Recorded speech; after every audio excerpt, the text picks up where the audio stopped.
Lola Zidi, fille d'Yves Régnier et petite-fille de Claude Zidi, mêle fiction et réalité dans son tout premier roman, Princesse autonome, qui paraît ce mercredi 8 février 2023 aux éditions Fayard.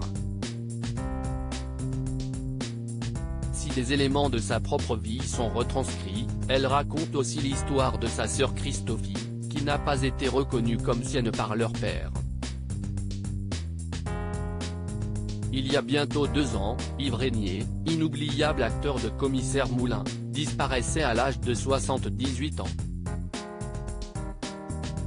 L'artiste, à qui de nombreuses personnalités avaient rendu hommage, laissait derrière lui son épouse Karine et plusieurs enfants, dont Lola Zidi, qui avait alors évoqué leur relation parfois difficile. Ce mercredi 8 février, celle qui avait dévoilé leur dernier échange sort son tout premier roman, Princesse autonome, aux éditions Fayard. S'il fait parfois écho à son propre vécu, il met surtout en lumière celui d'une de ses sœurs, inconnue du grand public et à qui est en partie dédié ce livre, Christophie, fille illégitime d'Yves Régnier qui n'avait reconnu que 4 de ses enfants. À cette occasion, l'autrice et comédienne a accepté de répondre à nos questions. J'étais dans l'autodestruction, je ne me sentais pas légitime. Télé Loisirs, comment vous êtes-vous lancé dans l'écriture de ce livre? Lola Zidi, ça faisait 1 an et demi que j'avais dans la tête la première phrase, puis le titre est venu. J'ai commencé à écrire les 15 premières pages début avril 2021 et la mort de mon père, le 24 de ce mois-là, m'a complètement autorisé à raconter cette histoire. Certains sujets me tenaient énormément à cœur, la légitimité, la reconnaissance, la construction avec des repères bancals. Vous avez toutefois opté pour de l'autofiction et pas une biographie. J'aime l'idée que la réalité m'inspire et pouvoir y mêler d'autres influences.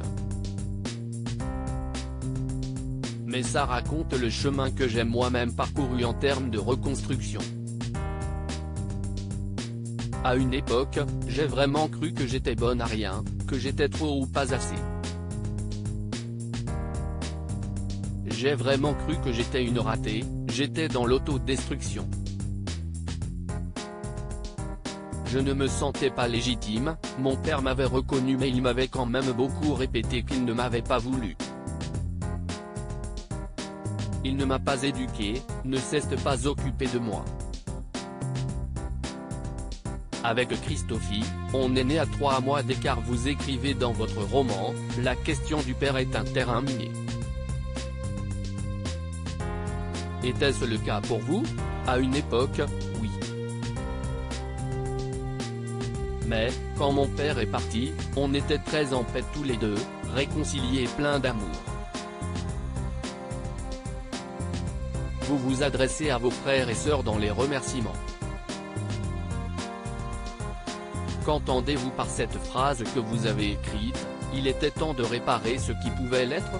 J'ai pensé qu'il fallait mettre de la lumière et de l'amour sur l'un des membres de notre famille qui m'a inspiré ce roman, ma sœur Christophie. Elle est la fille de mon père, on est nés à 3 mois d'écart.